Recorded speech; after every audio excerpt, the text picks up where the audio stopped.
अपने गुरु की बात सुनने का प्रयास करें।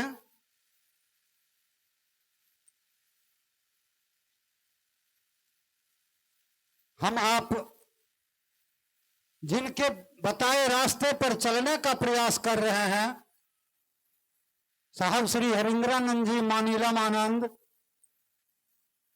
हमसे आपसे ज्यादा कष्ट वो उठाए हैं। हमको इतनी धूप बुझा रही है, लेकिन जरा साहब दीदी के जीवन को अगर आप जानेंगे तो आपको लगेगा कि हमको कोई कष्ट नहीं है।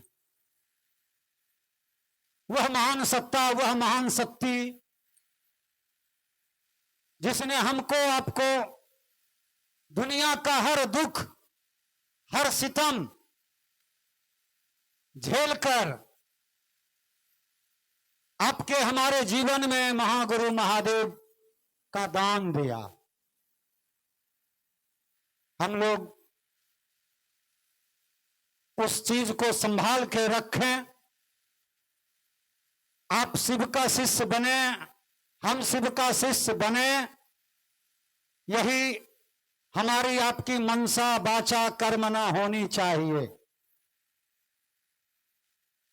गुरु हमारे आपके शिव हो जाए, हम आप उनका शिष्य शिष्या हो जाए, यही मनुष्य आत्मा की जोनी में सबसे बड़ी उपलब्धि होती है। मानव जीवन मिलना सौभाग्य की बात है।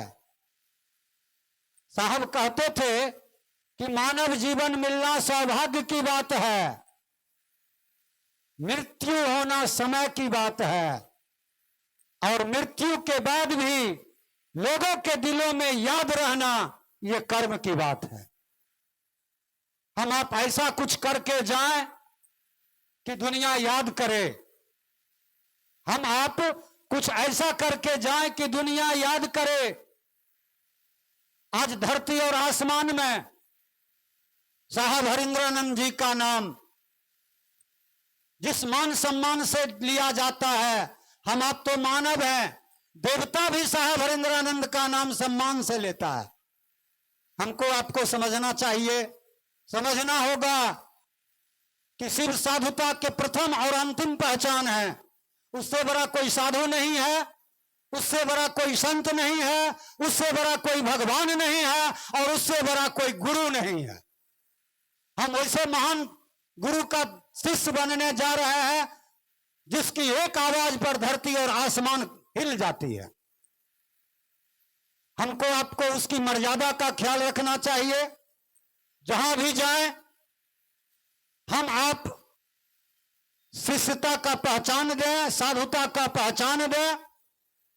सिर्फ गुरु परिचर्चा को कभी मेला का रूप नहीं दें, न ही मेला समझें, अन्यथा हमारा आपका समय यूं ही व्यर्थ चला जाएगा।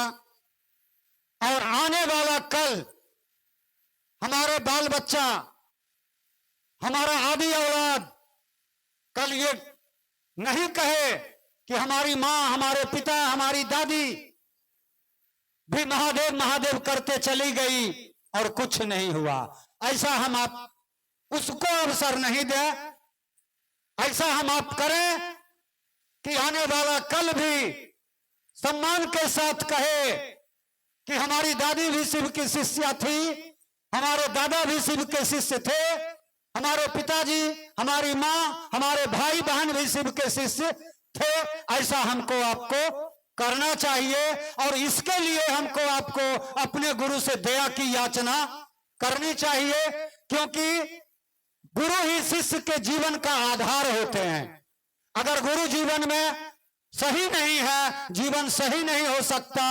सारा खेल गुरु की दया का है। हम आप वैसा ही करें जिससे गुरु की दया हमको आपको निरंतर मिलती रहे। इसी वाणी के साथ मैं अपने वाणी को अपने साहब दीदी के चरणों में विराम देता हूं। उपस्थित सभी भाई बहन के चरणों में मेरा प्रणाम।